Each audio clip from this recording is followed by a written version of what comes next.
Good afternoon, and as ever, this is live at the waterhole, kicking things off quite spectacularly this afternoon from Olifants West Private Game Reserve and Naledi Camp. And absolutely starting things off with a bit of a bang, taking a look at my absolute favorite species out on safari. But anyway, before we get too carried away with all of that, my name is Liam Burrow. I'm the fortunate naturalist that gets to chat you through a couple of these waterside scenes this afternoon. Apologies, a little bit of picture break up there. Hopefully the feed here at Naledi remains nice and stable. One thing I'd like to remind you of is that we do try to keep these shows as interactive as possible. So please keep your questions, comments, thoughts, etc. coming to us throughout the show. Director Jordan, as well as myself, are standing by, waiting to hear from you. But let's see what happens with our magnificent pachyderms here at Naledi. It does look like that was just a very quick splash, and they may well be heading off in search of something to eat. Of course, the objective of collecting enough food takes up the vast bulk of an elephant's time, and they spend probably 80% of their lives eating. It is a task that takes up about 18 hours of their day, and for a large enough bull, it could see him consuming something like 1/4 ton of vegetation each day.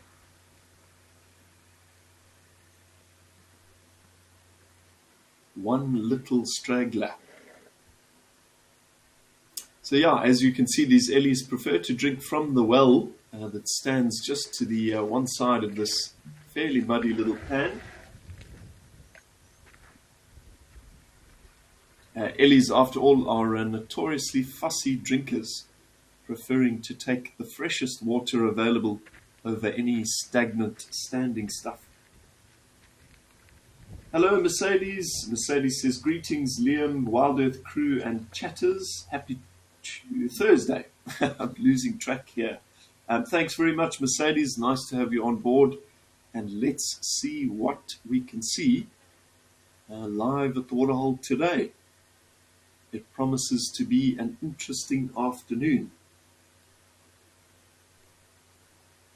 Yeah, the nature of these live at the waterhole shows, after all, is somewhat unpredictable, with this content being very much live streamed from various African waterside locations. It's also completely unscripted, so yeah, we just don't really know what to expect. But I guess that's all part of the fun of it, and it certainly keeps us as naturalists on our toes.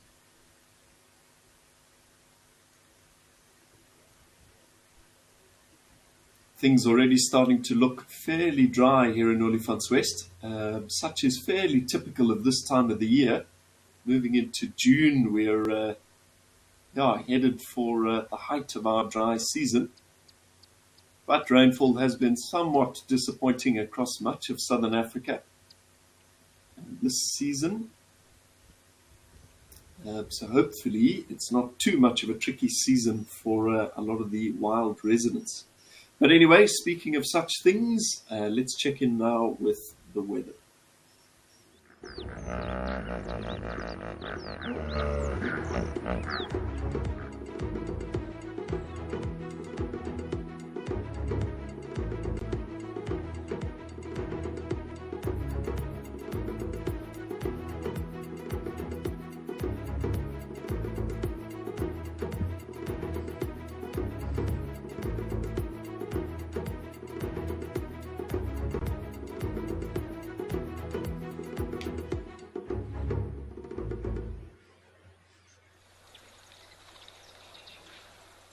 Superb. Now, in the absence of our elephant visitors at Naledi, we've made the decision to teleport very quickly to one of my absolute favorite locations here at Live at the Waterhole. In the foothills of Kilimanjaro in the background there, we have a magnificent male elephant here at the waterhole at Oldonyo itself. couple of giraffes by the looks of things in the background as well, sort of the far right-hand side. There is certainly life around here. Yeah, and in quite stark contrast to the fairly dry wooded savanna of Naledi at this time of the year, Old Donyo has, after all, had torrential rains in the last couple of weeks to months. So yeah, this is just a lush paradise at the moment. Makes a nice change. Much of East Africa has had a number of very dry years in recent times. So I'm sure from the perspective of the wildlife, this comes as a nice break. Gillian asks an excellent question, and it's very relevant in this area as well. Gillian has asked, what makes a tusker a tusker? Gillian, a tusker, for anybody else who doesn't know, a tusker is generally a large male African elephant with ivory in excess of 50 pounds per side, so roughly 20 or 25 kilos a side.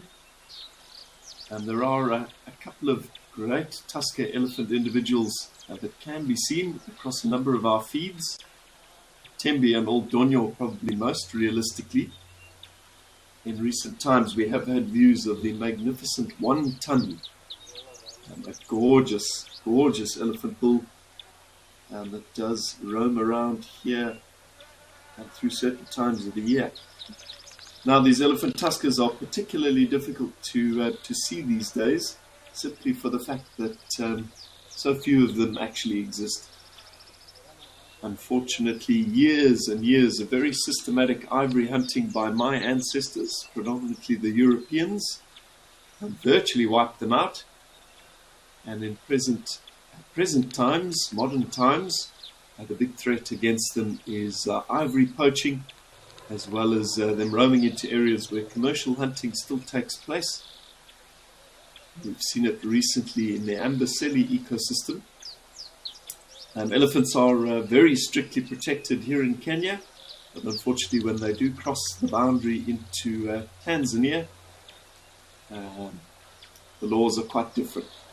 And there are a few fairly unethical hunting operations out there that will target the very largest of those bulls. I think it's extremely important for us as the general public to put immense pressure on governments as well as those hunting operators that is simply not okay.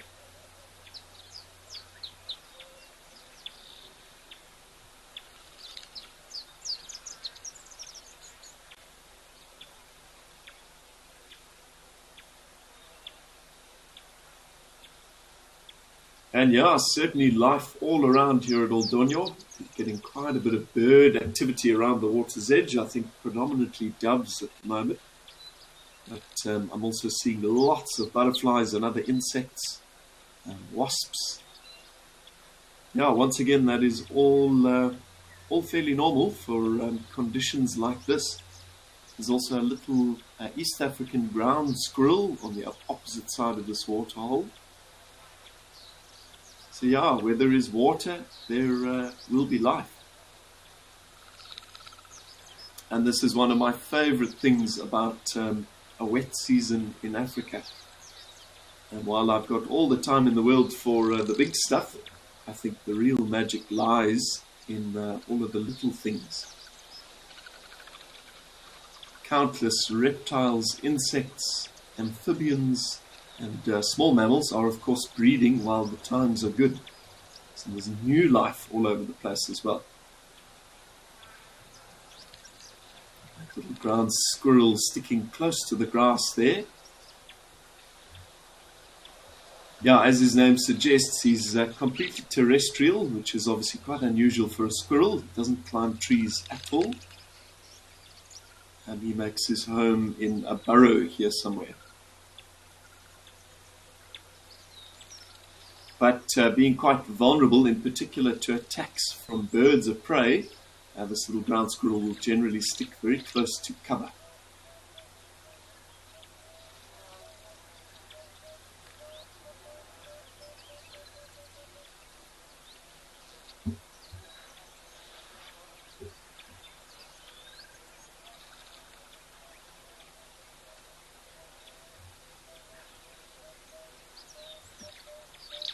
Alrighty, well, shortly, I think we're going to be.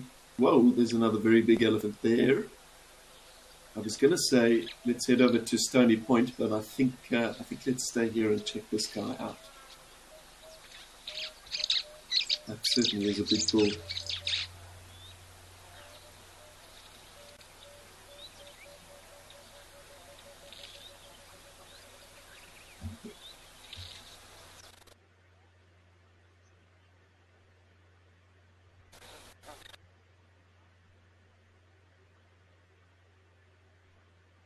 And I think. Alrighty, well, at least elephants are in a bit of abundance this afternoon from the way things are looking this early in the show. Apologies for a slightly frozen feed there at Old Donyo. Again, it all comes with the territory, trying to broadcast this program live. But yeah, once again, coming to you live from Djuma Private Game Reserve, of course, in South Africa's world-famous Sabi Sand Game Reserve on the western perimeter of the Kruger National Park. Another nice young elephant bull crossing the grassy bank here. I did also get a very brief view of a couple of hippos there as well. Yeah, I apologize. I think our feed is a little bit shaky here as well. Some technical difficulties throwing a few spanners in the works. But fear not.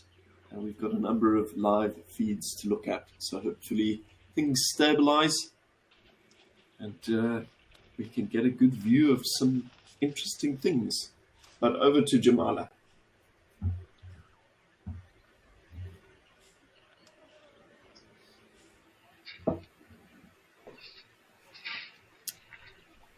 Alrighty, and certainly sticking with the theme of the afternoon, another immense herd of elephants, but now in Jamala, which is, of course, in Madikwe Private Game Reserve, right up on South Africa's northernmost boundary, with neighboring Botswana to the north. Very dry, quite dusty conditions. And that is certainly creating a pretty exciting concentration of these African ellies at the waterhole today. So fingers crossed, touch wood. Hopefully our feed stays nice and stable and we get a good view of these guys.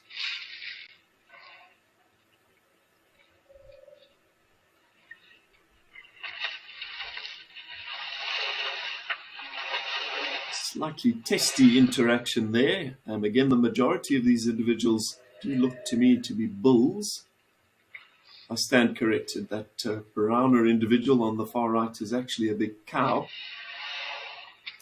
And yeah, again, these ellies are quite selective when it comes to drinking. They prefer to drink water at its freshest point, right from the source, which is where they're kind of congregating closest to us. And yeah, tempers certainly flare when a couple of different individuals all want access to the best bit.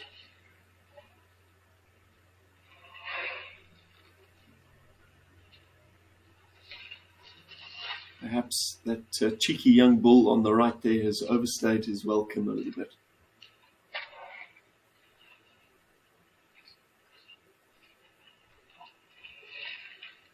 These African savanna elephants are daily drinkers wherever possible, and so they need to visit a source of nice fresh water at least once a day, preferably twice if they can, and consuming somewhere between 100 and 200 liters of water per day. Kimberly says it's like a big family gathering at a restaurant. It certainly is, Kimberly. And what a wonderful opportunity for elephants to network as well. Of course, we know that they are sentient animals, very sensitive, very emotional, highly intelligent. But the social element is perhaps one of the most critical aspects to their lives, to a happy and full existence for an elephant. And kind of the artificial concentrations of elephants that do occur around these water holes provide a wonderful sort of opportunity for them to meet and greet.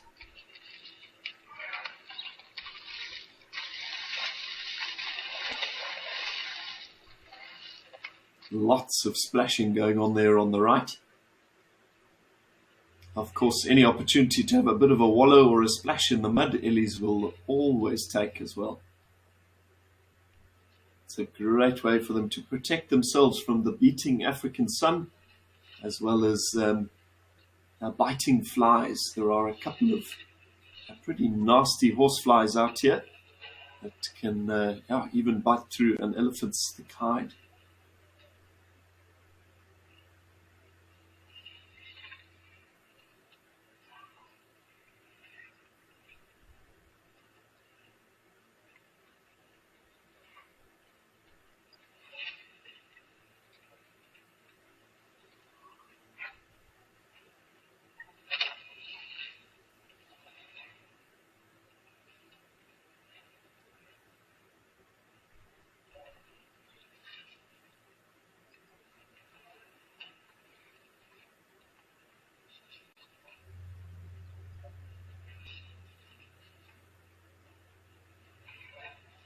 I'm going to ask Jordan, who's directing us, to keep an eye on that Old Donyor feed, if you can there, Geordie.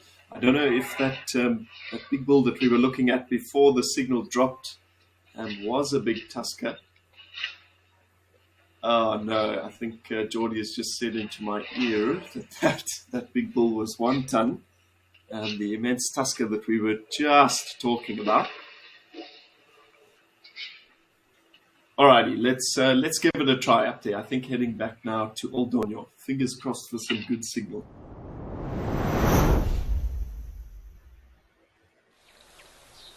Oh, magnificent. Really crossing fingers hard that our signal plays ball. But this, of course, is 1 ton. This is only the second time I've ever seen this magnificent elephant bull up here at Old Donyor. He certainly is one of a kind, and a member of a list of Africa's last super tuskers, which is probably less than about 50 individuals. So as far as things go here at Live at the Waterhole, he is about the most special thing that we can actually see. Now, totally in awe of this magnificent gentleman's presence. How phenomenal. Hello, Joan Mello. Nice to have you on board, and a very happy first Thursday to you as well. How magnificent is this?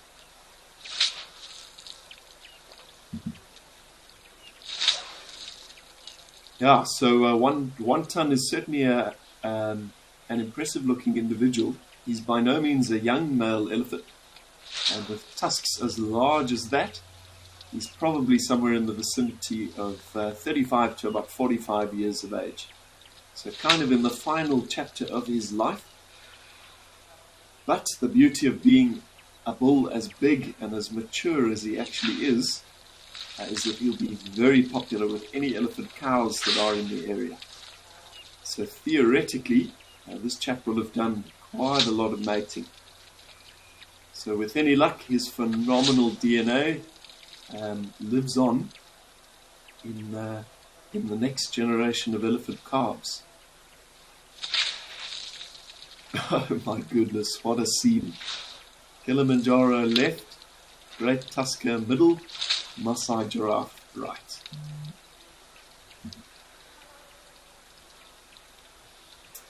Granny Mango asks an interesting question. Can he even fight with those large tusks? Granny Mango, truth be told, this guy is probably not doing a whole lot of fighting at all.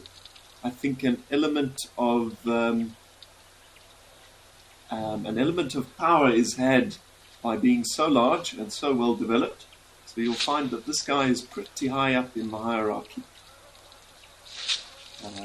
The tusks are also to some degree an indication of his personality. So an elephant bull with very badly broken ivory, and we do see them occasionally, tusks broken right down to the base, can be an indication that when he does go through a must cycle, and must, for anybody who doesn't know, is a period of heightened sexual activity for males, driven by testosterone. Oh no, frozen there.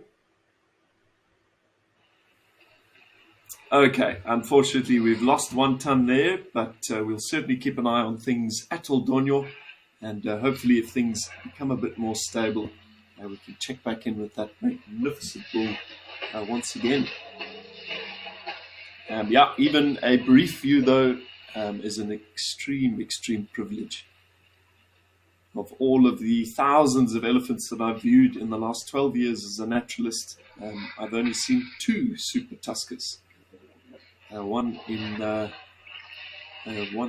location in the Deep Kruger National Park that I won't mention specifically, and another one actually with Wild Earth TV, also in the Greater Kruger.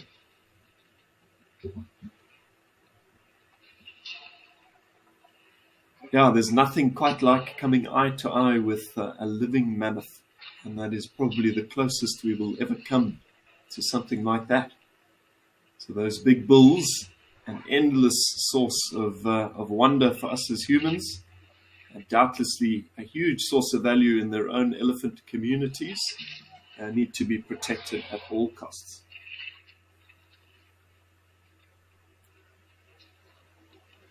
Good afternoon, Ray de Swart. Ray says, hi Liam, looks hell of a hot there. I think so, Ray. I believe the temperature is something like 30 degrees Celsius up here in Madikwe at the moment. So I guess it could be hotter. These areas can, on occasion, get over 40 degrees Celsius. But very hot, very dry at the moment, as you can see.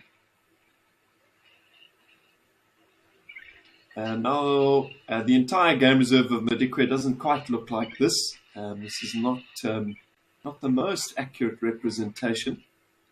Obviously, you get quite unnatural concentrations of wildlife, unusually high concentrations around these waterholes, and the result of that is a lot of trampled vegetation. So it might look quite barren, but that's certainly an effect of great herds coming down in large volumes, trampling everything in their wake in pursuit of a drink. So certainly there is some food out there, but without a doubt we are in for quite a tough dry season in Southern Africa. Alrighty, our feed is back at Old Donyo, so let's hop up there once again very quickly now.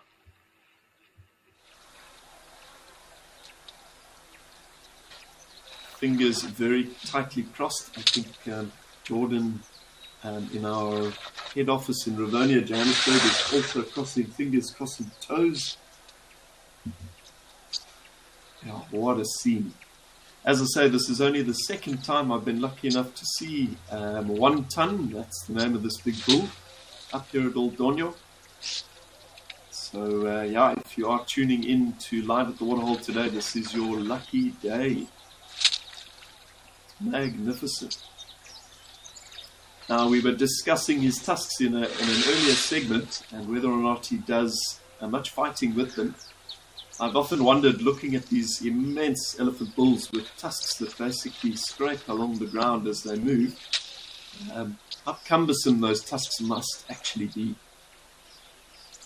Certainly a couple of the Greater Kruger's larger tuskers developed ivory that in some cases was over 2 meters, 6 feet long.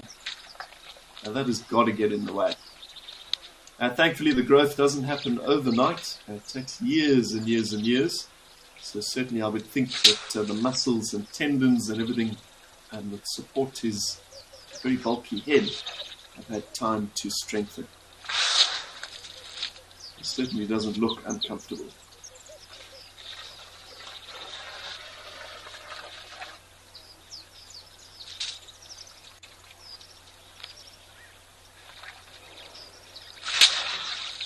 Now, quite tragically, in much of this East African landscape, ivory poaching is still a formidable threat for these long-lived and long-toothed pachyderms.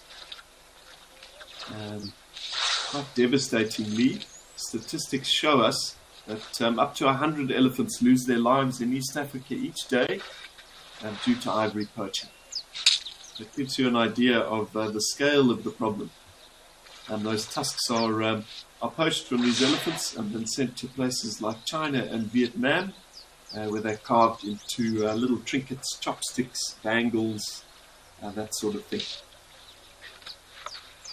It's an illegal practice. It is a black market trade. But increased pressure must be put on governments to do everything that they can to prevent that. I guess the concept is that the only thing that actually needs an elephant's tusk is an elephant. And if people stop buying that ivory, if the buying stops, the killing can stop as well. Thankfully, there are something like 350,000 elephants free roaming in Africa, which is an awful lot. It's certainly a population that could be sustainable long term should it be protected.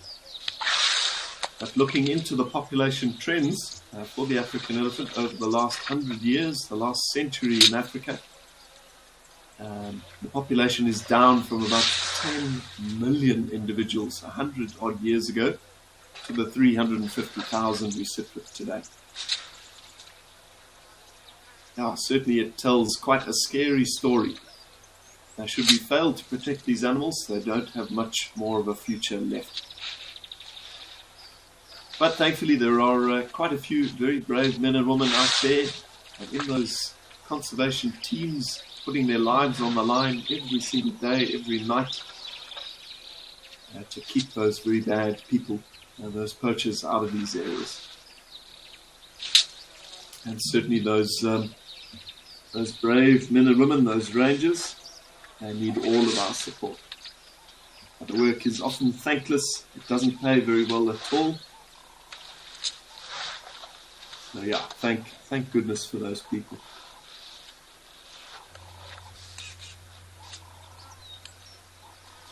Melinda67 says, wow, thanks Liam, I always see this guy and wonder who he is. Now I know it's 1 ton. Absolutely, Melinda. And now that you put a name to that face, yeah, it's certainly not a name or a face you're likely to forget. Orchid Fairy says, do we know if 1 ton has produced any offspring? Orchid Fairy, I don't think anybody is particularly sure. It's obviously very, very tricky.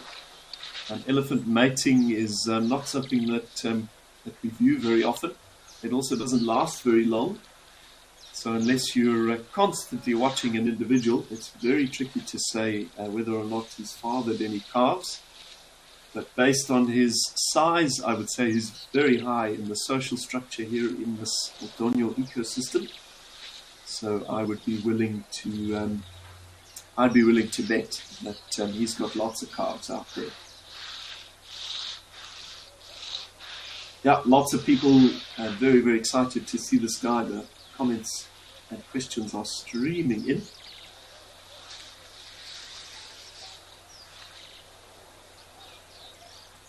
Joan Mello asks, is someone protecting this guy that you're aware of? Certainly, Joan Mello. So there's a very active conservation team at the Big Life Foundation operating here in the Oldonyo area in Kenya. If you don't know about the Big Life Foundation, definitely check them out on social media. They're doing some phenomenal work, not only to protect East Africa's elephants, but to conserve the entire landscape. Umbrella conservation is, after all, the goal. It doesn't help just to protect the elephant. Obviously, it needs to have a safe place in which to live out its life happily and successfully as well. And obviously, there are massive benefits to protecting all of the wildlife, promoting biodiversity and keeping the system functioning as it should.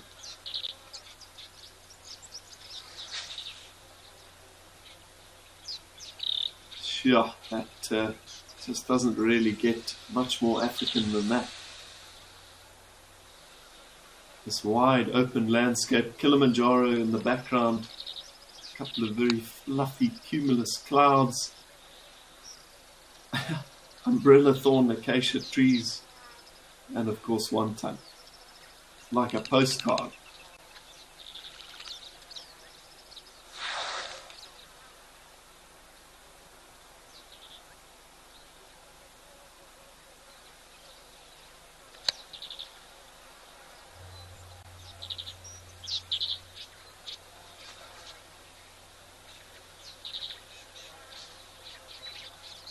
Yeah, this is a one-of-a-kind elephant bull.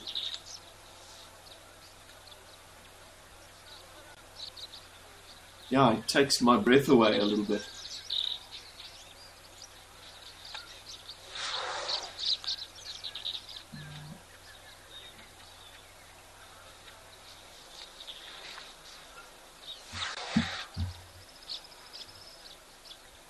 Yeah, Mercedes says, that's great news, Liam. I think chatting about conservation in Africa, and certainly it is, but yeah, these conservation outfits need our support.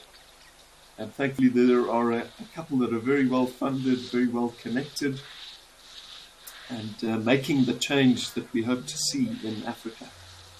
Another excellent one is the African Parks Foundation.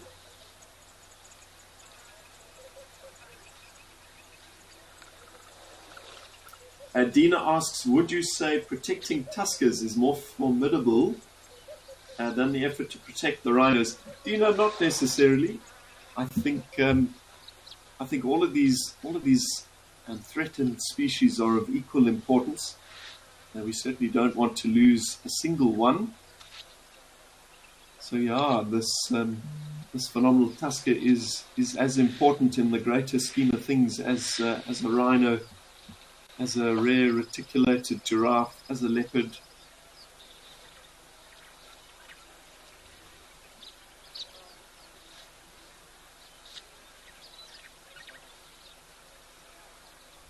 Speaking of endangered species, I think let's head over to Founders to have a look at what's happening over there.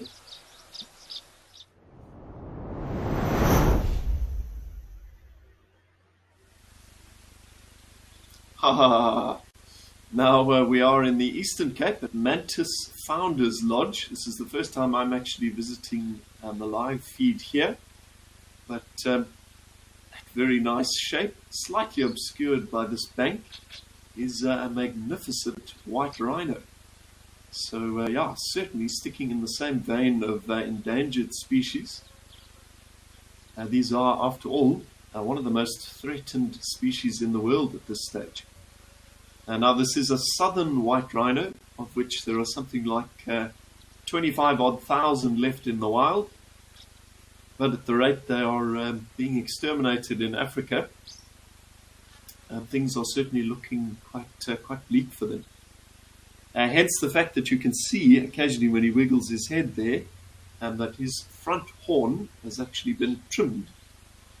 So that should be much longer. But a dedicated team of conservationists in this area has come along, as they will do for all of the rhinos within this protected region. They tranquilize them approximately every 3 or 4 years and put them to sleep, cover their eyes so that stress is minimal, block their ears, and then they cut that horn off with a chainsaw. Yeah, obviously quite a harrowing thing to witness. Thankfully no damage is done to the rhino. The horns are trimmed very skillfully, and thankfully those horns continue to grow. So should the dynamic change, should poaching not be a factor, we can stop this horn trimming process, and those horns will return to normal. Yeah, certainly quite tragic that we have to engage in these invasive, quite drastic conservation efforts. But if we don't, if that rhino is allowed to grow a full set of horns, they're a sitting duck, unfortunately, and often targeted by those rhino horn poachers.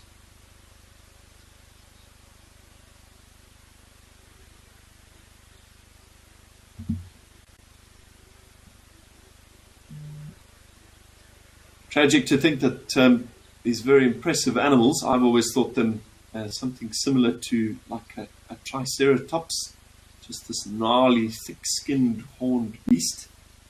They've been here for around 50 million years, virtually unchanged.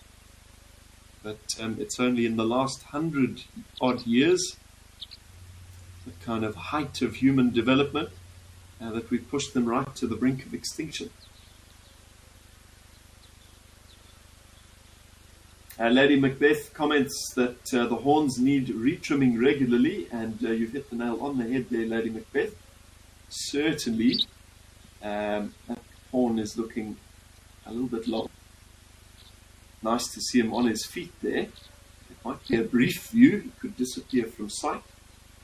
As Silly Old Duck comments, apparently there are only 2 northern white rhino left on Earth. Absolutely, Silly Old Duck. So this, of course, is the southern white rhino, but its only cousin out there, the only one left anyway, is the northern white rhino, originally found in places like Chad and Sudan. Unfortunately, though, through generations of, once again, very systematic hunting and poaching, as well as even most recently collection for zoos within the last couple of decades, much of their wild range, of course, as well, was a bit of a war zone. So it wasn't really in the public eye in terms of conservation efforts. To put it quite simply, nobody was looking, and nobody quite noticed that the northern white rhino vanished in the wild. Thankfully, a couple of conservationists cottoned on in the last sort of 20-odd years or so, and it was established that a couple of northern white rhinos were surviving in zoos in Europe. So efforts were made, the zoos were contacted, and the last remaining individuals, 3, 2 females and a male, were returned to the Ol Pejeta conservation area in East Africa. However, unfortunately, the last male northern white rhino, a big bull by the name of Sudan, was right at the end of his life and was unable to breed with the 2 remaining females. So Sudan died naturally of old age, I think in 2018, and left behind the last 2 female northern white rhinos. Obviously, that leaves them in a pretty perilous position, with no male left to father offspring. Thankfully, those conservationists did harvest a bit of sperm, which has been cryogenically frozen from Sudan before he died. So, some very, very, very tough and expensive efforts are underway at the moment through the process of in vitro fertilization to try and bring those northern white rhinos back from the brink of extinction in East Africa. Yeah, it's kind of a little micro study for many other species in similar positions. Hopefully science can fix it, but there are many harsh lessons to learn from that situation, a very man-made situation, I might add.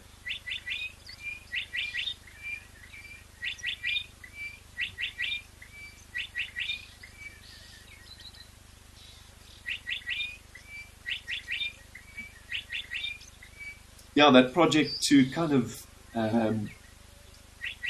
regenerate those northern white rhinos at Ol Pejeta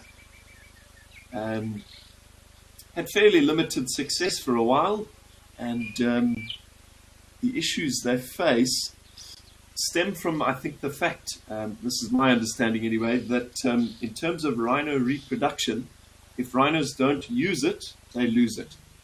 And both of the remaining northern white rhino cows have been in kind of a non-breeding condition for many, many, many years at this stage. So any efforts to actually impregnate them, even through the process of IVF, have been unsuccessful. Thankfully, though, with embryos that have been fertilized in petri dishes and then inserted into southern white rhino cows, so that's the species we're looking at here, they have had a bit of success. So yeah, there certainly is hope for that situation. Maybe we will see and the regeneration of those northern whites. But again, a massively costly exercise, and yeah, it's certainly going to take some time.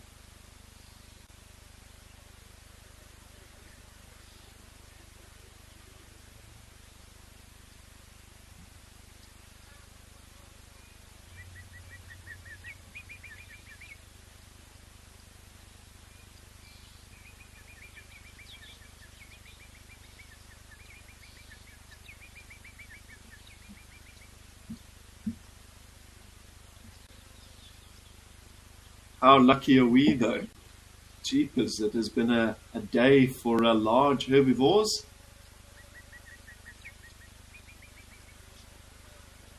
Yeah, one of the very few times I've actually been able to chat to you with a view of a rhino here at live at the waterhole.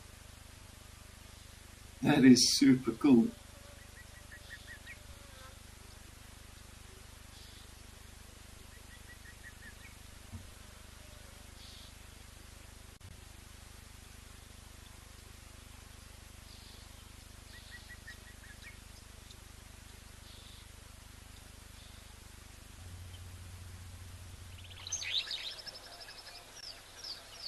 So back over at Old Donyo, once again in the southern part of Kenya, just in the foothills of Kilimanjaro at the back. And we are once again checking in with this magnificent fellow. A very recognizable elephant tusker, certainly one of only about 50 individuals that are as large. And that is, of course, 1 ton. Also a couple of giraffes in the background as well. That is just the most phenomenal scene. Lakers fan for life says, I really need to visit Africa someday. Lakers fan, you certainly do.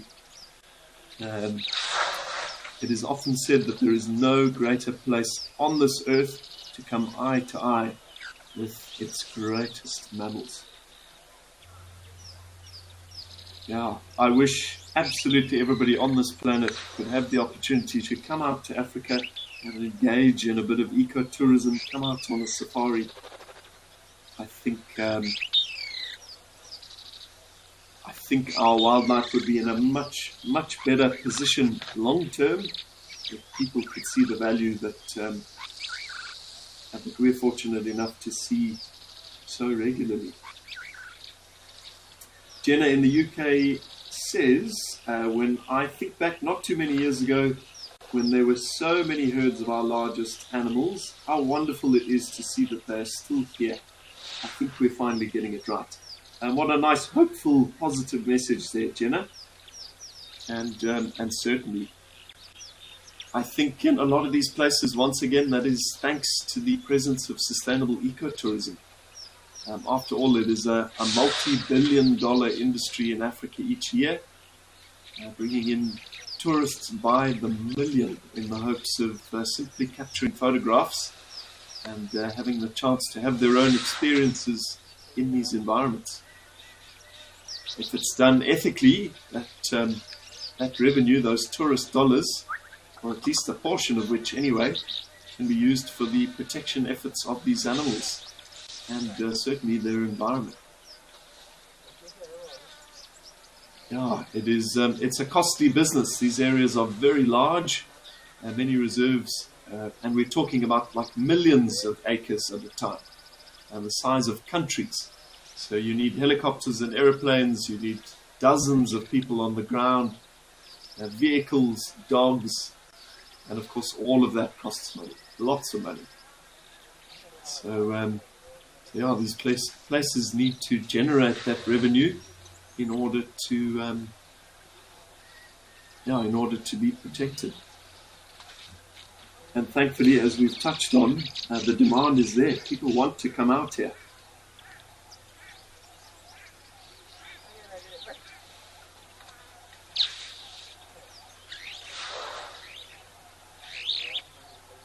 Melinda 67 says, very sad that there are so few of these gentle giants left in Kruger.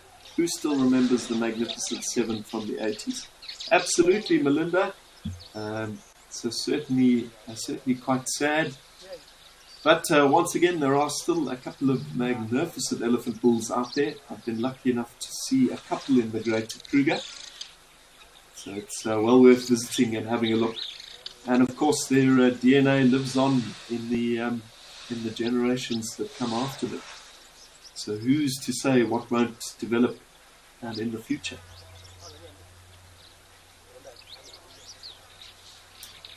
Eli says, what a beautiful landscape and what a big tusker. Biggest tusks I've ever seen on a pachyderm. Have a fantastic day, friend, and thank you. Thanks, Eli. That is, that's superb. Happy to hear everybody's enjoying it as much as Geordie and I are. Spas Ikonov says, hello Liam, great to see this iconic elephant at Oldonyo. Looks like Craig of Amboseli to me. Great to see the birds. Anything I missed this afternoon? Hello, Spas. Nice to have you on board. And what a pleasure to be sat with this big Ellie. You haven't missed too much, Spas. I've just been chatting elephants. And I'm mostly spending pretty much all of our time here. We also did see a nice white rhino a segment or two ago. But just stick around. Let's see what else might happen.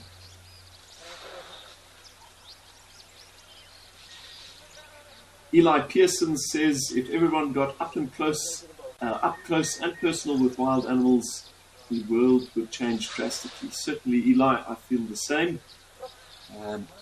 If we can seek to re-establish that connection between man and nature, I think that connection, in a lot of cases with the way we've developed as a species, moving into urban areas, losing touch with wildlife, with our environment, if we could re-establish that connection a little bit and remind people that we come from this landscape. We are part of it and it's part of us. Perhaps people would be less likely to tarnish it, to damage it.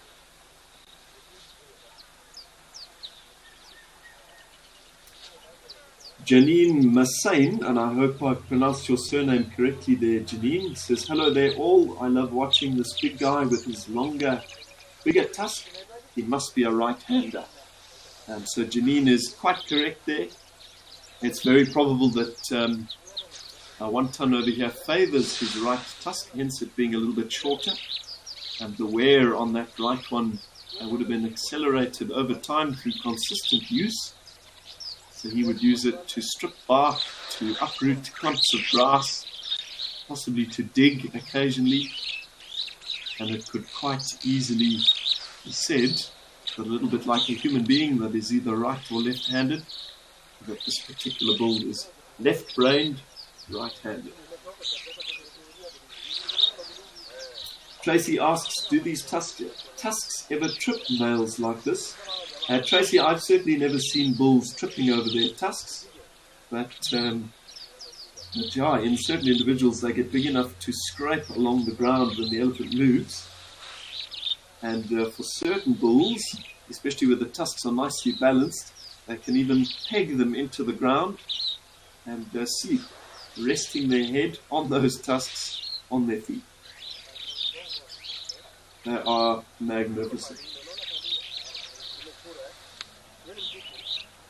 Welma asks, would these tusks pose a risk to one ton's offspring if he had to interact with any?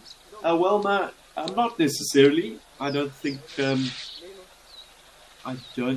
one ton would have much interest in being aggressive towards elephant calves. It's not particularly well documented. Having said that, cows do tend to steer clear of bulls on your average day. They don't really mingle around together. They live fairly separate lives outside of periods of breeding. Bulls, of course, live in bachelor systems, so one ton will have a group of followers, a group of other bulls that are around here, that learn from him, that benefit from his guidance, his discipline, and perhaps even some of that strength and some of that high social standing that he actually holds even rubs off on them.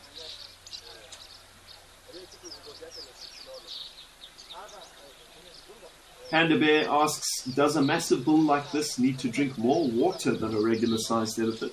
So panda bear, a fully grown African elephant bull, a really large individual like 1 ton, is probably drinking somewhere in the region of 200 liters of water every single day. So yeah, that is quite a bit more than your average elephant. And thankfully for 1 ton, as mentioned at the beginning of the show, the rains have been extremely good this year. So there is lots of water, plenty of food available.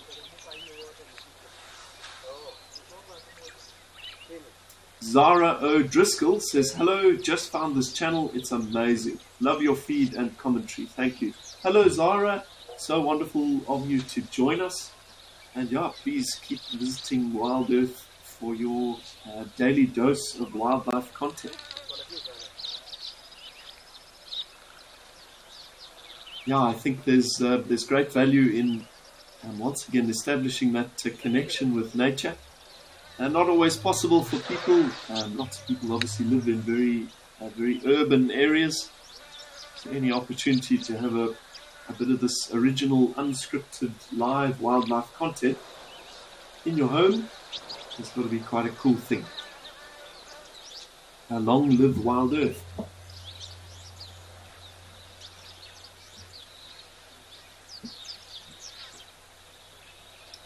And long live bulls like 1 ton. As the custodians of this natural world, we as humans have a huge responsibility to animals like 1 ton to ensure that they can live out their natural lives in peace. Nike Beck, and I really hope I pronounced that one right, asks, will his tusks not make the mating game a bit difficult? Nike Beck, perhaps they might a little bit, but again, something to keep in mind is that these tusks haven't grown in overnight. He's had years and years to adjust to the increased weight on his head, his spine, his back, all of that. So certainly he's got all the muscle, all the connections and everything in his body to support them quite nicely. So yeah, I don't think he'd have any problem at all mating with a female.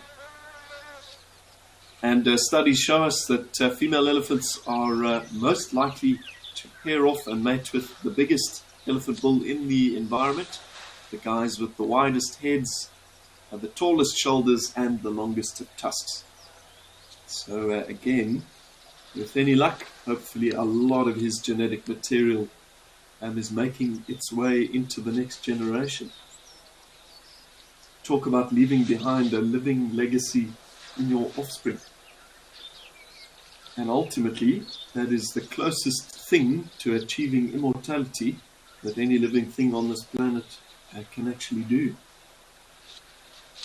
I guess it's the one thing that all living things have in common, us as humans included.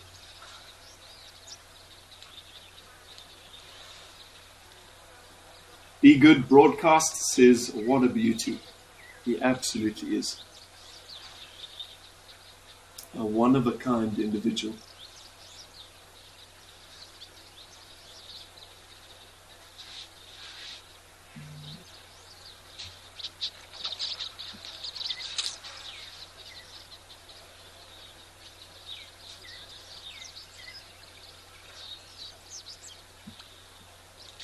Nike Beck, who I believe is a new member, so welcome Nike Beck. And again, I apologize if I haven't pronounced that correctly.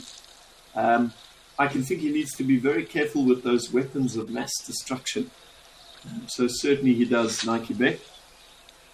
Once again, though, the fact that these ivory tusks are so well formed, so free from chips, neither of them are broken, is a testament to this bull's kind and gentle nature. And certainly chatting to somebody who works here at Albonio, a friend of mine, that is true of this individual. A very calm, a very gentle elephant bull.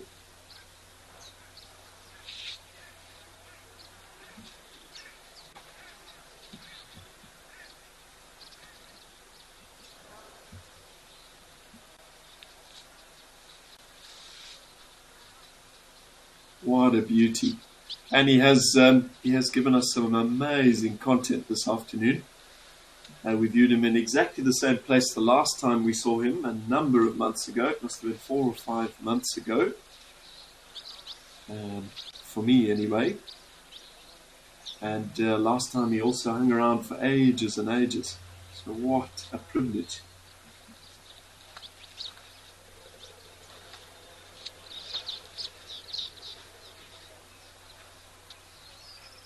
And Mindy asks, how do you all decide on the names? So, Mindy, this elephant bull certainly wasn't named by us. He would have been named by perhaps Richard Bonham, who's one of the sort of big conservationists in this area. And I believe he was the chap that established this Aldonyo Lodge. So possibly he named this guy. I'm not 100% sure why he chose the name One Ton. Certainly this guy probably weighs in excess of 6 tons. But there must be more of a story there. Maybe somebody out there knows and will comment and tell us.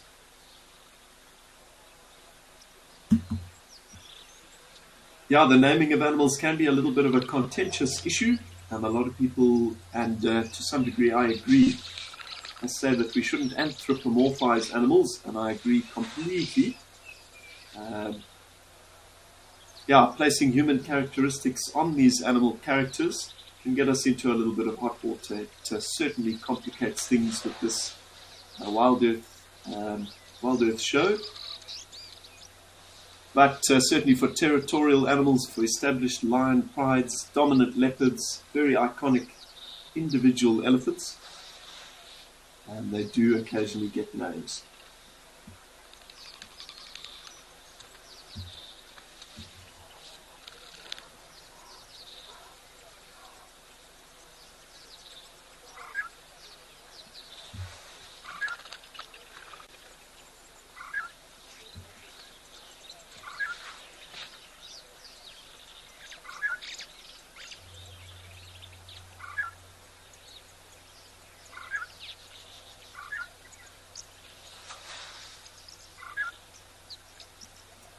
So Xavier asks a very good question as well. Xavier asks, can you have a smaller elephant that is still considered a tusker because of its tusks?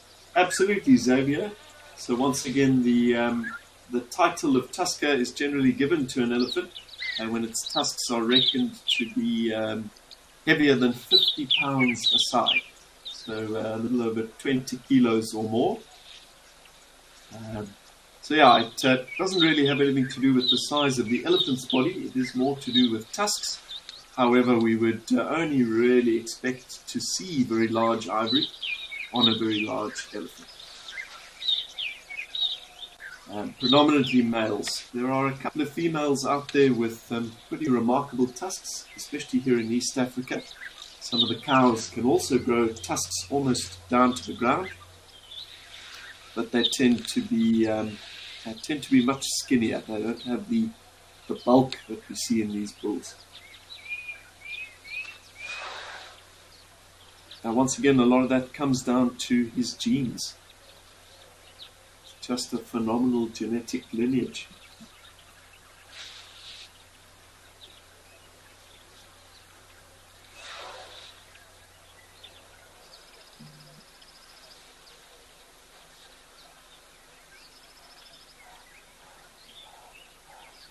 Another big contributing factor here in East Africa is the quality of the soil. So again, we briefly had a look at Mount Kilimanjaro in the background there. Kilimanjaro, after all, is an extinct volcano, which at a stage would have showered layers of volcanic ash across this landscape, and such is true of the entire area. Now that volcanic ash is remarkably high in levels of essential minerals, critically things like sulfur and magnesium. Those are, after all, elements that build very big animals. And I think combined with some pretty prime genetics, we see incredible individuals like One Ton. Now, one of our directors, Jarrett, has offered some clarification on the name One Ton. So as thought, or as I thought, he says it originates from Richard Bonham, who's involved in that Big Life Foundation. I believe he was also one of the founders here at Old Donyo. And it apparently comes from Richard's racing youth, when he would get his cars up to 100 kilometers per hour or 1 ton. Haha. This is almost as quick as 1 ton used to charge at humans in the early days. That is a very, very cool story. So thanks, Jarrett. And now we know. So 1 ton, 100 kilometers an hour. Cool. Every day is a school day. Yeah, it's interesting to know that this individual had a bit of a cheeky youth, and certainly we see changes happening in these elephant bulls. But as they come to find themselves in those top positions, as this guy certainly is, very high up in the hierarchy, amongst the other Ellie bulls, I think an element of confidence and calm comes with that age and that phenomenal development. There is basically nothing other than humans that would take on an elephant this size. He is the king. And that gorgeous Maasai giraffe coming out as well.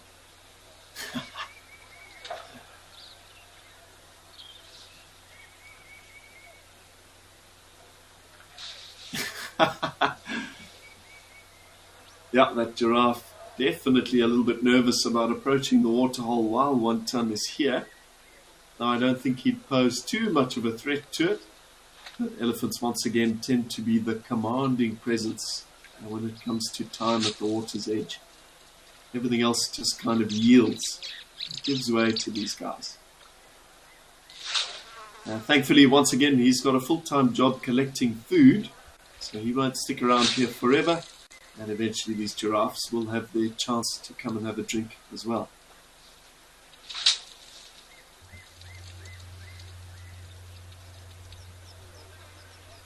So, we are only an hour into the show, and what a jam-packed first hour it's actually been. My head is spinning a bit.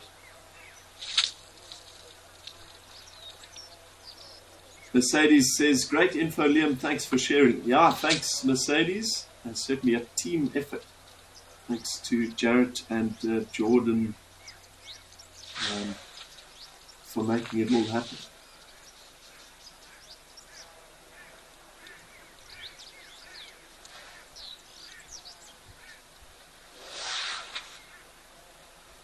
And possibly the biggest thank you of all to Sips, one of our many unseen tech faces who managed to stabilize this feed as well. Yeah, we were sort of panicking in the beginning. I saw 1 ton pop out of the bushes at the back there, just showing the base of his sort of right tusk there, and then the picture froze. But yeah, Sips brought it back, so thanks a million. What a legend.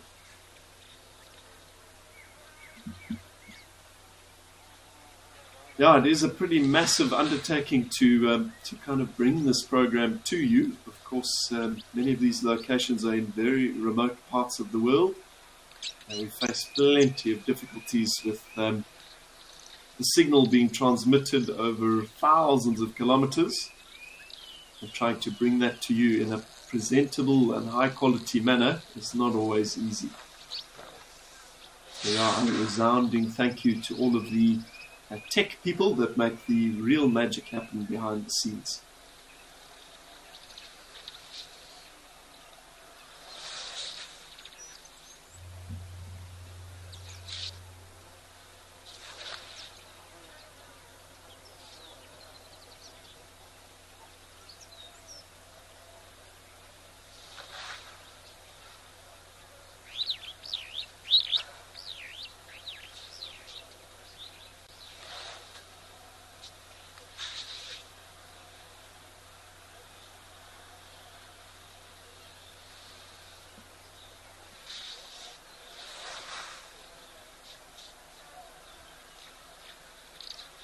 Yeah, it just doesn't get any better than that.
But yeah, if you haven't done it already, certainly do yourself a favor and check out the Big Life Foundation.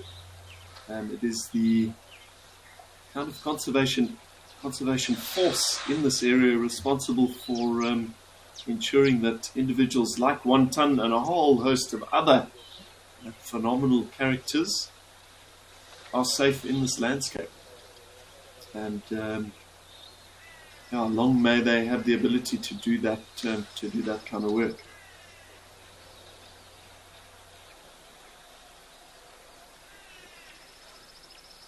I certainly don't fancy living in a world where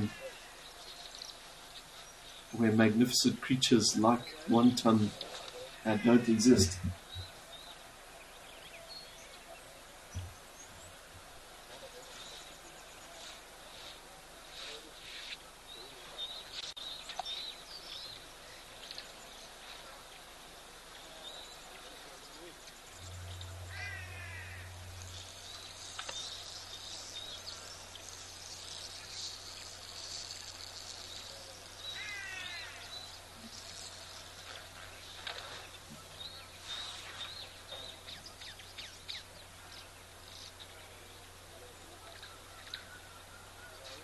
Mindy says, time for some mud.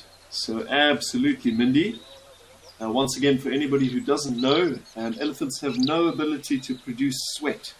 So when it comes to thermoregulation, to trying to cool themselves down in the midday heat, and we are fast approaching the hottest period of the day here at Old Donyo, and that'll hit at about 2 p.m. in about 20 minutes. So in the absence of the ability to sweat, One Ton, wherever possible, will splash his gigantic body with a nice coating of mud. And as the moisture in that mud gets trapped in the folds between his skin and slowly evaporates, and that'll reduce the skin temperature nicely.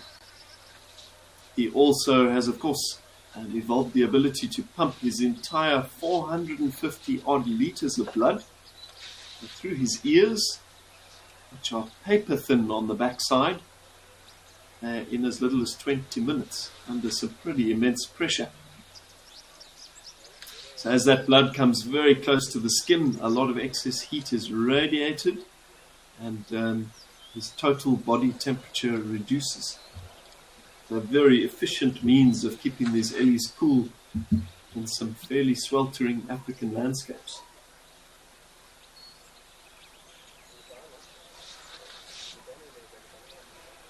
Lindy says she's loving how he's playing with his trunk.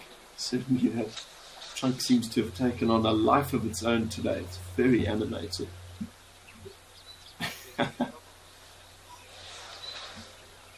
Being sentient, a lot of elephant behavior is kind of unexplainable. They do lots of things just because they can. A lot like people.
Spas asks, in regards to bee stings, um, Spas is asking, is elephant skin particularly sensitive to bee stings? And is that why elephants supposedly don't like bees? So Spas, I think partially. Certainly the vast majority of 1 ton's hide is up to an inch thick, in particular on sort of his forehead, down his back, parts of his legs. But in contrast, quite a bit of it is paper thin. So certainly the skin around his eyes, around the opening to his mouth, kind of between his front legs, between his back legs, the back of his ears. So I would think that bee stings on that soft skin would be quite painful and possibly quite irritating. But it's reckoned that the big reason that elephants are so frightened of bees comes from the fact that they are vomeronasal breathers. So what means is that they don't have the ability to breathe through their mouth. All of the breathing happens through the trunk. So theoretically, should a bee be inhaled into that trunk, and perhaps it might sting on the inside, and should any swelling happen in that trunk, it could be drastic in terms of his ability to breathe. So even simply playing the sounds of angry African honeybees to Ellies is enough to turn them around and make them move away. They are not big fans of bees at all. But as we've spoken about in earlier programs, bees can actually be a wonderful tool when it comes to mitigating the factors that affect human-wildlife conflict, and conflict between humans and elephants in Africa is a big issue.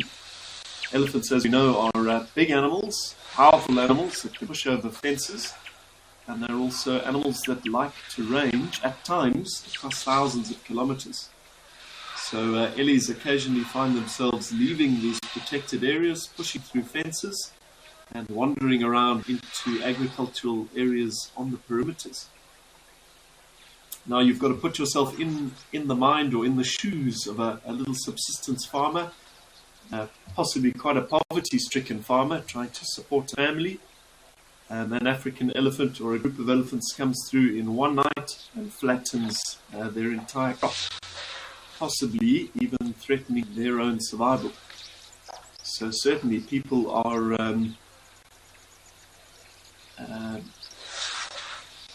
people are in conflict with ellies out there, and elephants get shot, they get poisoned, they get speared, and not even in an attempt to steal those tusks.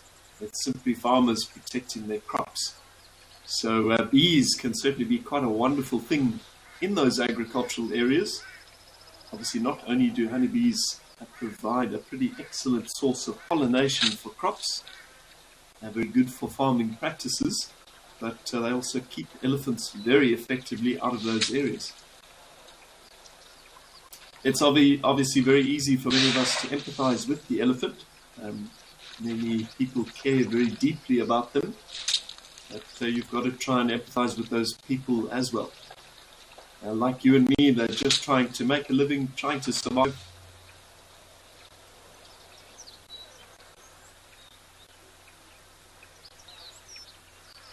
Thankfully, I think in a lot of cases there are solutions that can be beneficial to both parties.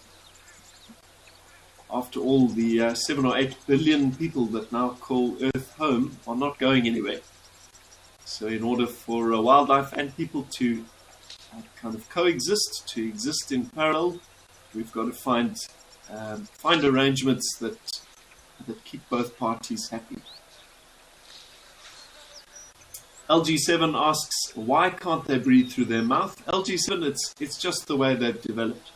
I believe it's a characteristic they share with a number of other animals, and it possibly even hints at a period where things like elephants were perhaps slightly more aquatic,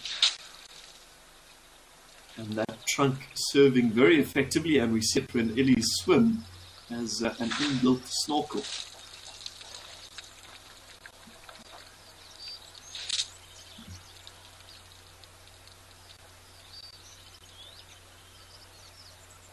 What a magnificent beast. Counting our lucky stars here at Live at the Waterhole today. Once again, for anybody who perhaps just joined us in the last short while, there were probably fewer than 50 individuals that come close or rival this bull in terms of tusk size. So he is one of Africa's last super tuskers. A prime individual. We might even get a nice close walk by there as he heads away from the water edge. Quite firmly chucking a few trunkfuls of dust and sand onto his underbelly there. I'm sure he's getting nipped by horseflies. So that'll be very effective in chasing those flies away.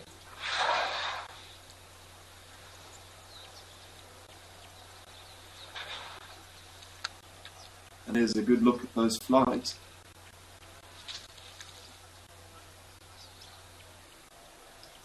He's possibly just coming into a bit of a must cycle. We can see that fluid trailing off of his temporal gland between the entrance to his ear and his eye. An indication that his testosterone levels are somewhat elevated and that he is in search of a mate. A very good thing for elephant genetics in the area. Must is a period very natural for all elephant bulls of a certain age, post-puberty, but it's a bit of a tricky time. Their testosterone levels spike up to about 60 times where they should be. So he's quite literally intoxicated by his own hormones, possibly not behaving exactly as he would normally. So certainly around must bull elephants, especially if we are on the ground, on a safari, we treat them with even more respect. No, doesn't look like he's quite finished with us yet. Perhaps going in for one last splash.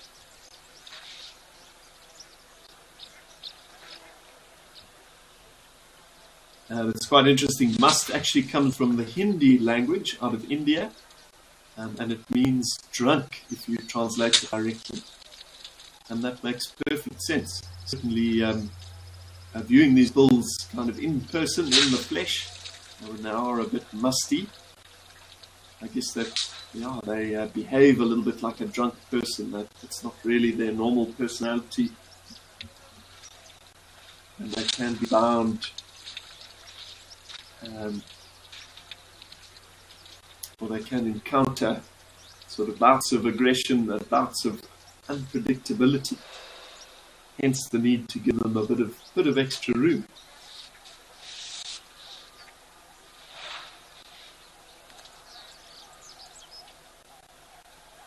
Another very easy to spot characteristic of one of these must periods is a constant dribble of urine from his genital area there. I didn't see any dribbling going on at the moment, so he's perhaps not all the way into his must cycle yet. But when he is, that urine dribbles out constantly. Chatting to a wildlife vet, that probably leads to quite a bit of dehydration. So once again, reinforcing this concept that it's a bit like being intoxicated or perhaps even a little bit hungover. They're wandering around, they're quite grumpy. All the more reason to give them a bit of room. And that urine serves a pretty excellent benefit. Obviously, a lot of an individual's information in animal circles is kind of encoded in the scent that is embedded in that urine. So as he wanders along, dribbling those traces full of testosterone, an elephant cow that is ovulating, that's coming into estrus, crosses that path, sniffs that urine, and she knows that 1 ton is around. And using their phenomenal abilities to communicate long range, they have the ability to use infrasound, so a frequency too low for human hearing to naturally pick up, and elephants can talk to one another further than distances of 35 kilometers. Excellent when you need to get in touch through pretty vast environments out here.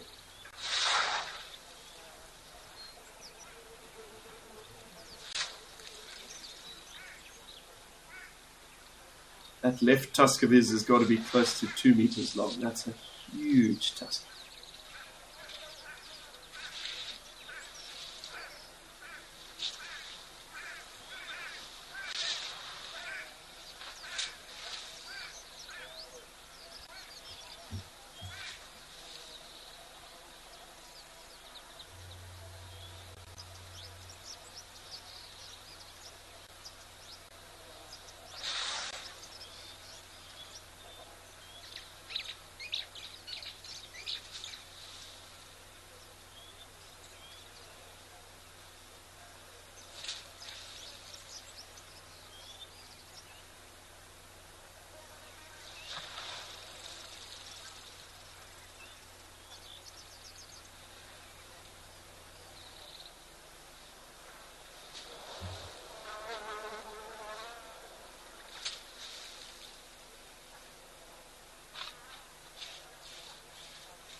And certainly a lot of elephant reproduction is taking place at the moment, especially here in Old Donyo, here in Kenya, where the rains have been so prolific, the conditions are so good for them. Now, this is the time of plenty. So I'm sure about 22 months from now, which is the length of an elephant's gestation, we're going to be seeing a bit of a baby boom across much of Eastern Africa. Yeah, hopefully the arrival of many of those calves is timed pretty perfectly with another nice wet cycle.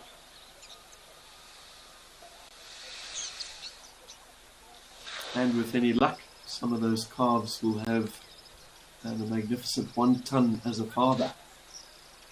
And not that he'll play a particularly active role as a dad. Elephant bulls don't really have too much to do with their calves.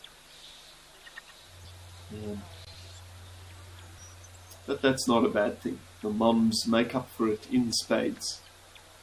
They are excellent, excellent mothers.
And nice to have a bit of a zoomed up, closer look at this big guy.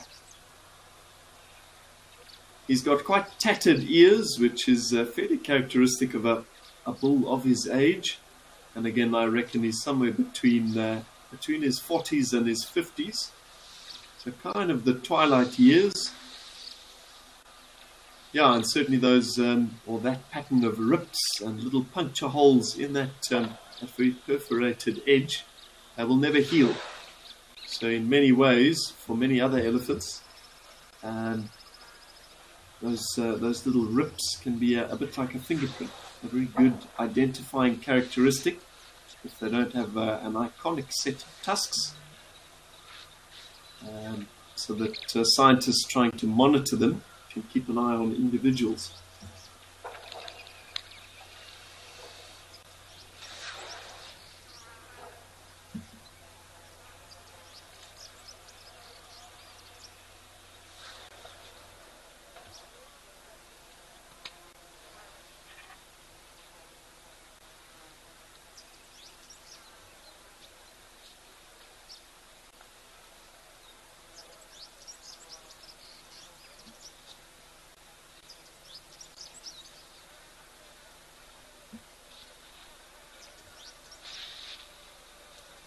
Shane asks, Liam, have you heard any updates on the current issue of tusker hunting in Tanzania? Thanks very much for the question, Shane.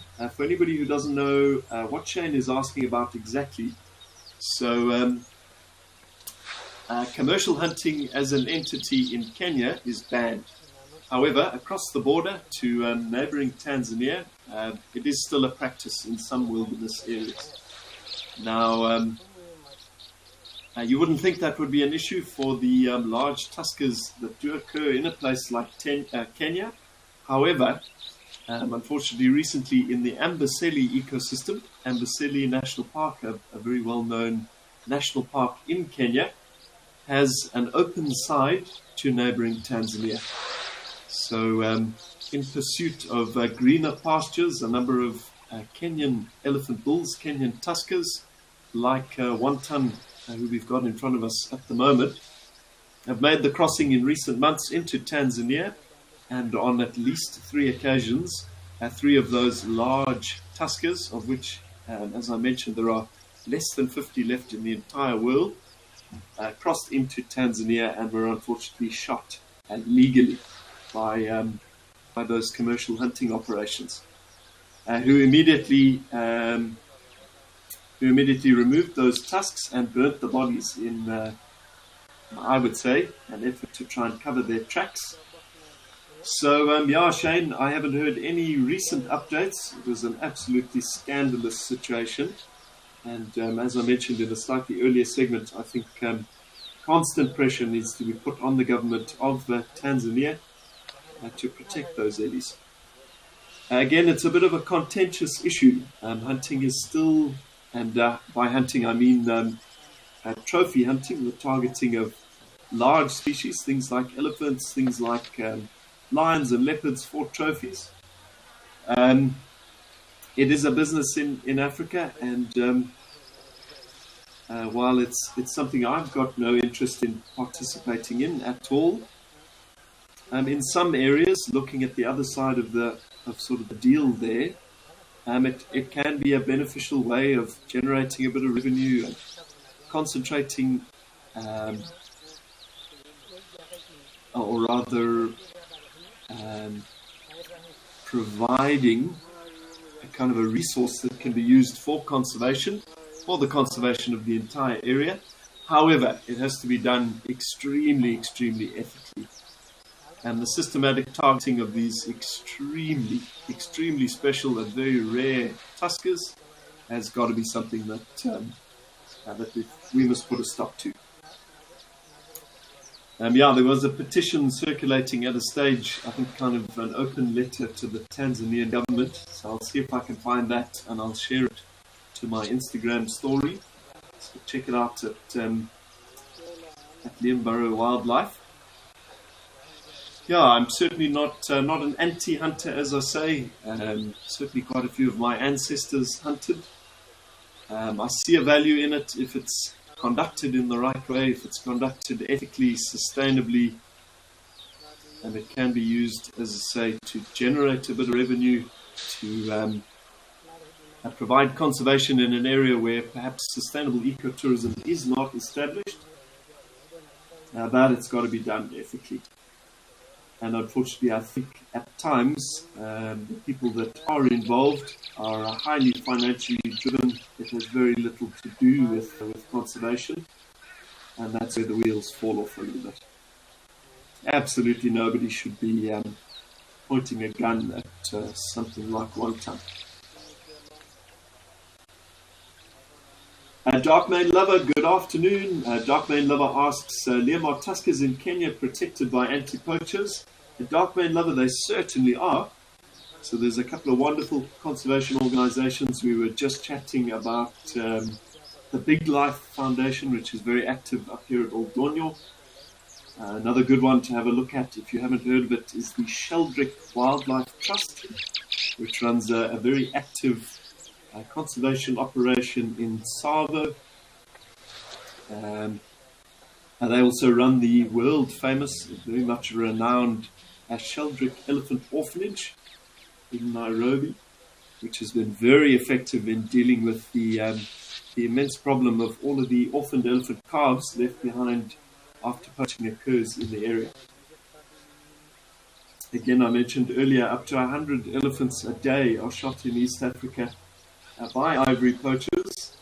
And again, unfortunately, very often the worst casualties left behind are the little calves that are extremely vulnerable and would otherwise die without assistance. So the teams at the Daphne Sheldrick Elephant Orphanage have got it down to a fine art. They've really figured out the science behind raising these little orphaned elephant calves and rewilding them, getting them out into the bush once again in artificially established herds of orphans. So yeah, there's certainly, dark main lover, are people out there working to try and fight against this poaching scourge. But once again, a bit like our greater Kruger area down in South Africa, what you've got to keep in mind is the areas are totally vast, bigger than countries in some cases. So it is very tricky to keep a good eye on all of them. And that requires huge teams of rangers on the ground, literally private armies and helicopters and surveillance airplanes to try and view from above. And so these undertakings are often very expensive. It can be awfully tricky to try and fund them.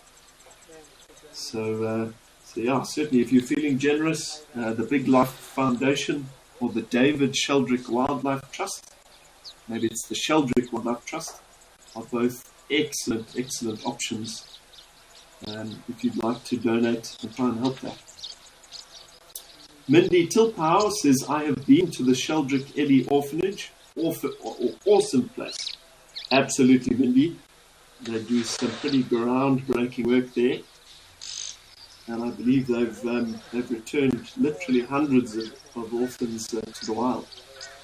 And many of those orphans are now coming back to visit with calves of their own, which I think is immensely special. A testament to the success of the whole effort.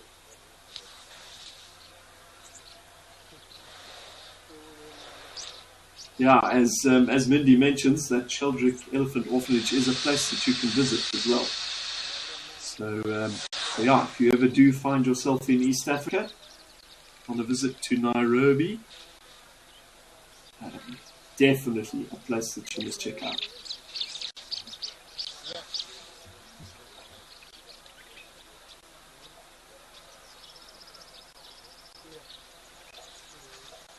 Once again, take a look at all of those horse flies flying around his body there.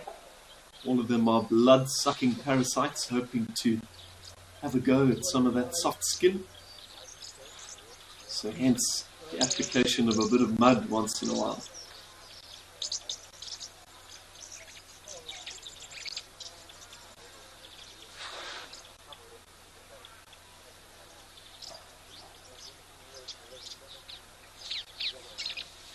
Sure, that is a good view. Actually, those flies landing on him.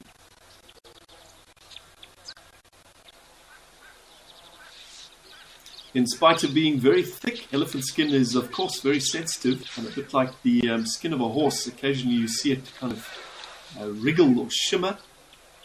So even that very thick stuff on his sides, up to an inch thick, still sensitive enough to feel a fly landing on it. And there are loads of them. Constant onslaught for 1 ton.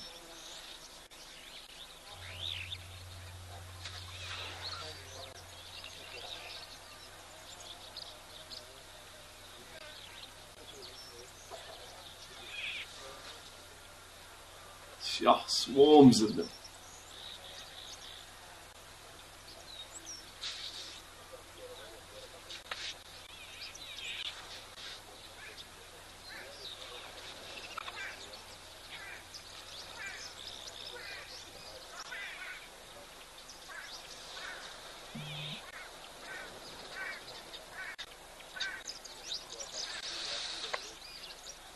Darkmane Lover asks, Liam, are tuskers breeding fast enough to pass their genes on to calves?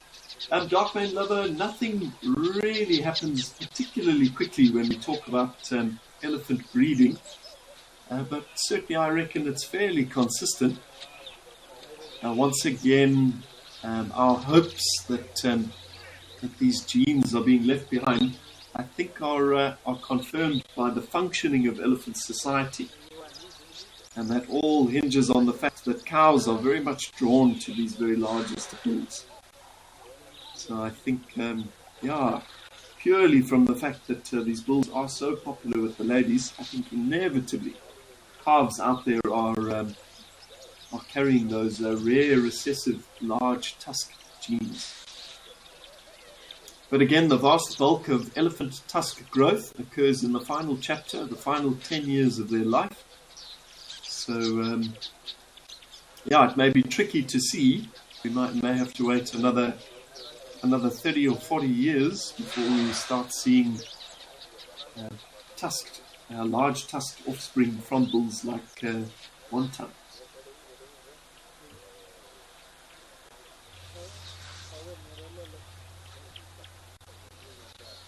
Spas says, where is the David Sheldrick's orphanage?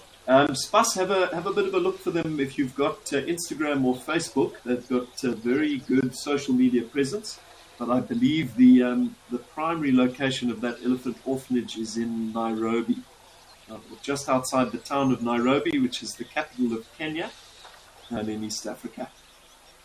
Yeah, certainly it's very accessible. It's a place that you can visit, and they need your support. It's very, very expensive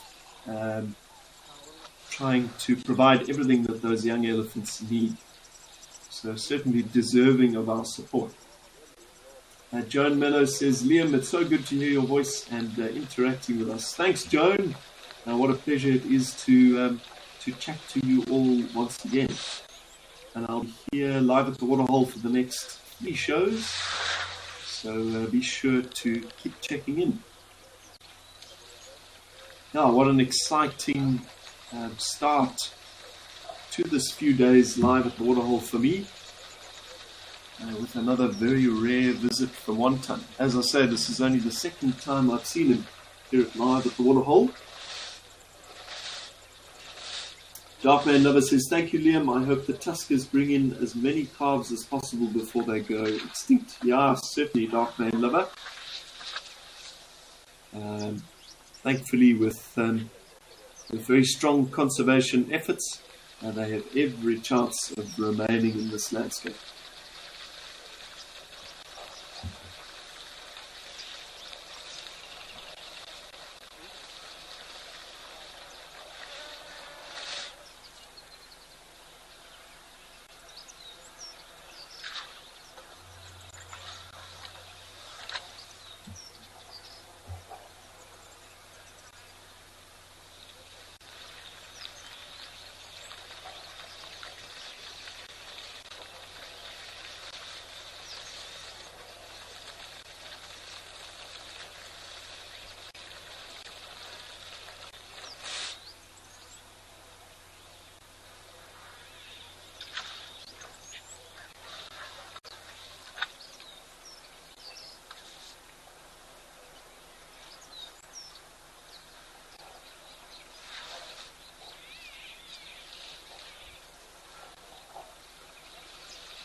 Well, it looks like 1 ton is being joined by one of his askaris.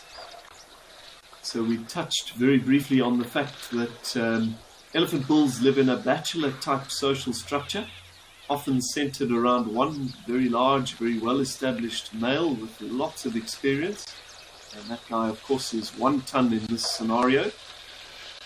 and many of these younger bulls are leaving their herds with the onset of puberty at about 14 or 15 years of age, are quite frightened, quite lost, and I think they naturally gravitate towards these bigger bulls who provide an element of mentorship and an element of guidance in terms of what it means to be a male elephant.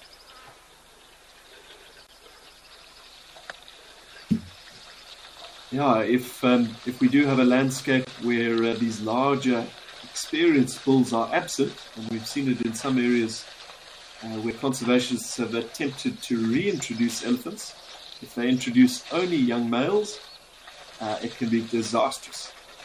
The young males are naturally quite testosterone-fueled, so they can be quite aggressive, certainly aggressive towards safari vehicles. Historically, in a place like Pilanesberg, even with disastrous consequences, aggressive towards the rhinos. Pilanesberg lost something like 40 white rhinos in a very short space of time to attacks by young elephant bulls, and that situation was only remedied by the conservationists in that area through the process of heading up to Kruger, capturing a few immense Kruger bulls, big experienced guys, returning them to the Pilanesberg, and the problem was fixed instantly. So yeah, as critical as the breeding herd structure is for groups of females and calves, this bachelor structure is essential for the bulls too. And I'm sure a tremendous individual like One Ton has got a lot of information to pass down to these young followers, or these young askaris. LG7 says, Liam, it's great to hear your voice, and I really enjoy the way you explain things to us. Thanks, LG7. That is very, very kind of you. What a pleasure it is to be able to do this. Also, a very nice comment from Chi Rath. Thank you very much for that. Yeah, it's wonderful to be a little bit more active as a naturalist. I've spent the majority of the last 12 years working as a sort of a professional safari guide, leading walking and vehicle-based safaris in a few southern African locations. But I've always had this kind of longing feeling that I wasn't really doing enough.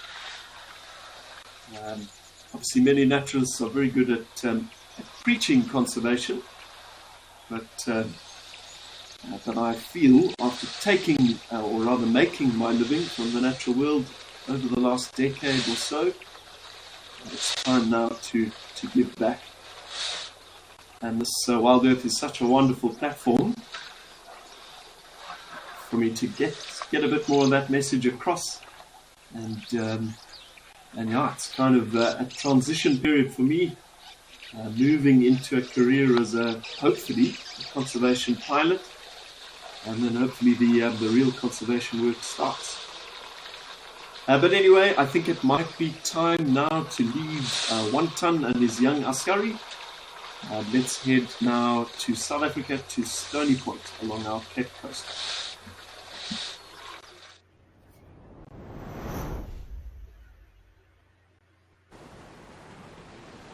Haha!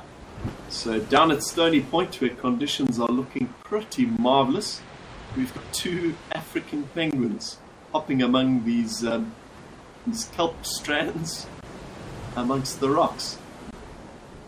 We haven't been seeing a lot of activity from these penguins lately, so very nice to catch a quick glimpse of them.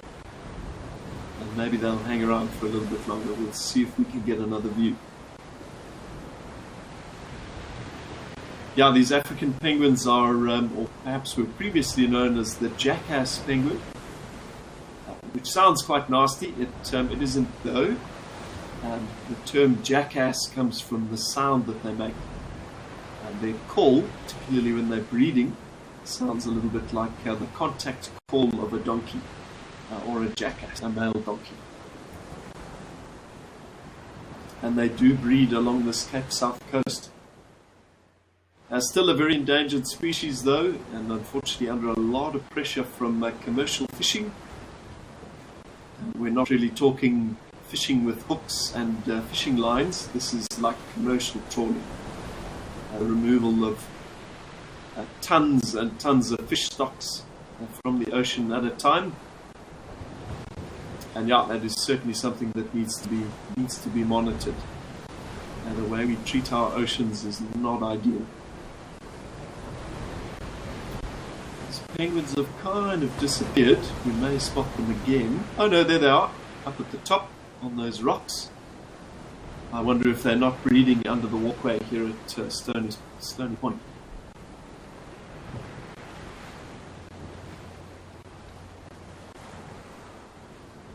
Yeah, they're obviously completely flightless birds, but that all changes when they dive into the water. And they are excellent swimmers. And if you think of water as a substance quite similar in the way it behaves to air, and they have some pretty phenomenal abilities. They do almost fly in the ocean. And they need to. They're often seen as far as 40 or 50 kilometers from shore in pursuit of fish. So certainly good abilities in the water are essential. And the waters off of this Cape Coast are famously quite violent. The sea is a formidable force. Yeah, it's a pretty wild place to try and eke out an existence. This is also the home of a very active colony of rock hyraxes, which we regularly see basking on these rocks. Let's see if we can spot them.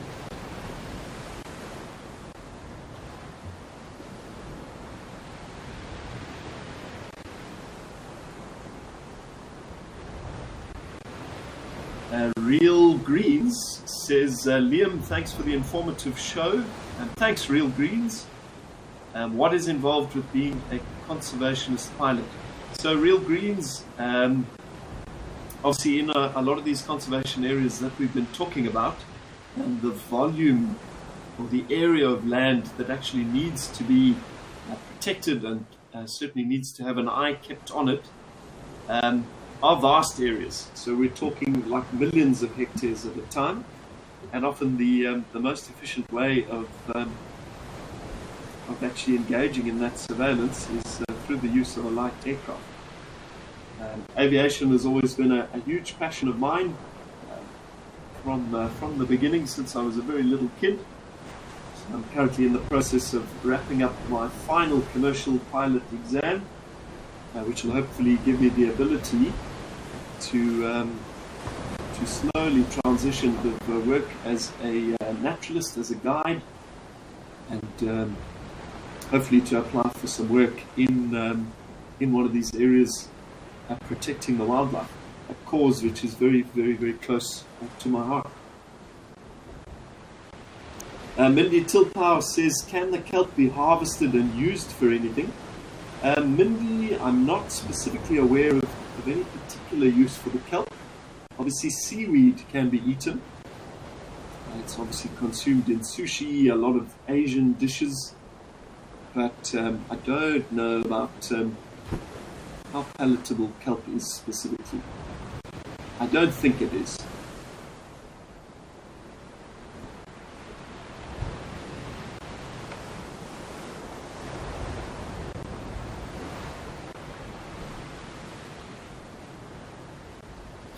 But yeah, there's a very nice view of a couple of those rock hyraxes. A bit bizarre to think they are the closest living relative in the wild in Africa, and certainly on land for the African elephant. Yeah, it blows my mind that 1 ton, that tremendous elephant bull we've just spent all that time with, is a cousin of these furry little creatures in the rocks. Yeah, you'd certainly be forgiven for thinking these guys are closer connections of things like rodents, perhaps a guinea pig, something like that. But in actual fact, they are connections of those biggest, greyest of pachyderms. Yeah, while the similarities are not immediately visually very clear, if you take a look at the skull of a rock hyrax, they have quite elongated lateral incisors in their upper jaw, which are essentially tusks. They are very short, but yeah, long enough to stick out of the mouth if you can see their face very closely. And then their foot structure is very similar as well. So much like the elephant, they've got 4 toes on the front foot, 3 toes on the back foot, with kind of leathery toe pads. And I believe the exact same number of bones as an elephant's foot as well. And much like the ellies, these are peaceful herbivores as well.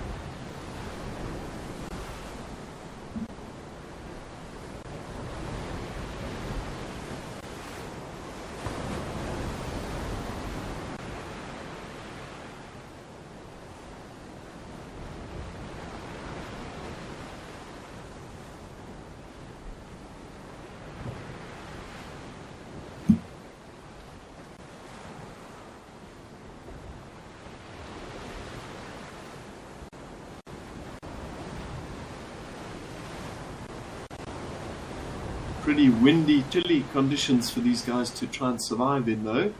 This Cape Coast is not an easy place to live. But thankfully, these guys have evolved an extra woolly, wiry coat to protect them from that onshore, offshore breeze.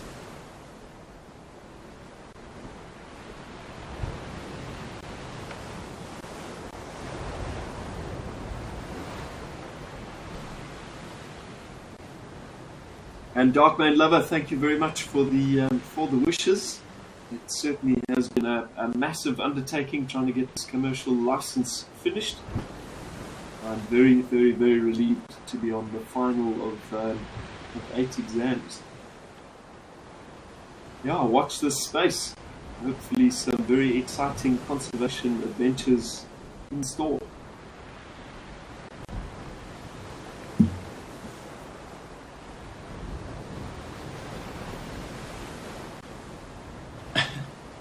Absolutely lounging on those rocks in a bit of nice sunshine there.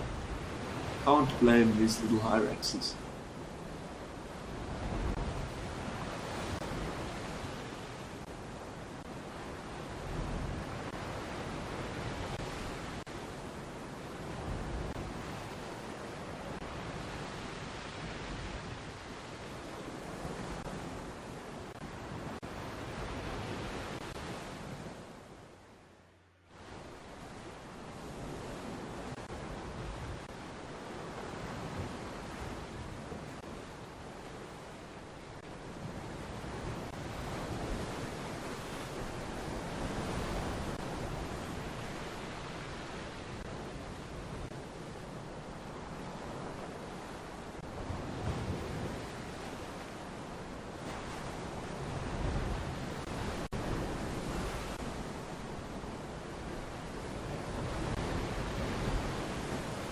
Yeah, and I think we've unfortunately only got about 5 minutes of the Live at the Waterholes show left for today. But once again, fear not, we will be back live same time tomorrow for some more raw, unscripted, unfiltered wildlife content. And I'm very happy to be bringing it to you, or at least interpreting it and talking about it with you for the next 3 shows. So be sure to tune in tomorrow and the day after that. Yeah, and touch wood, our feeds have been pretty good, I think, today. Minimal tech difficulties. It looked a little bit like the wheels were falling off in the beginning somewhat. But our phenomenal tech team managed to iron out any of those creases. And we've had some wonderful views of some of Africa's most captivating species. Who knows what could be in store tomorrow? One thing's for sure, though, it's bound to be exciting. I've always said that all things in nature have beauty, and you just need to be willing and able to see it. Not quite sure what gave this little rock hyrax, this Dussie, such a big fright. Doesn't look like the other two are too phased at all, so I don't think it's a serious thing. One of their biggest predator is the Vero, or the black eagle. And the Cape area also has a fairly active population of caracals, and even possibly Cape leopards that will prey on these guys. So they've certainly got to keep an ear and an eye open. But after all, that is one of the great benefits of living in a colony, is that there are multiple eyes, multiple sets of eyes and ears to keep an eye out for danger.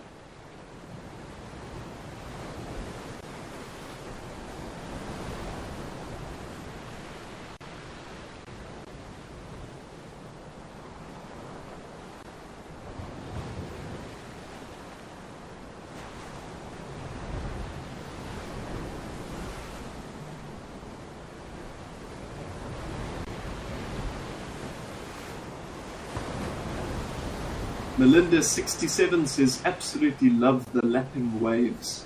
Definitely, Melinda.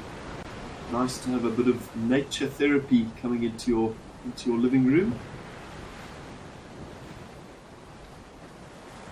Yeah, there's definitely a therapeutic quality to the sound of the wind, the waves, the birds.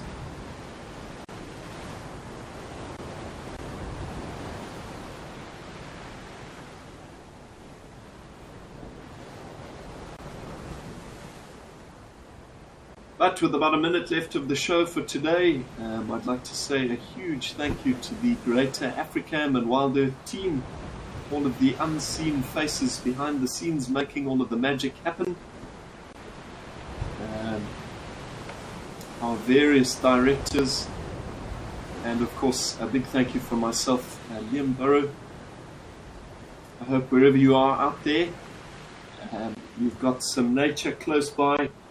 But otherwise, thank you and goodbye for now.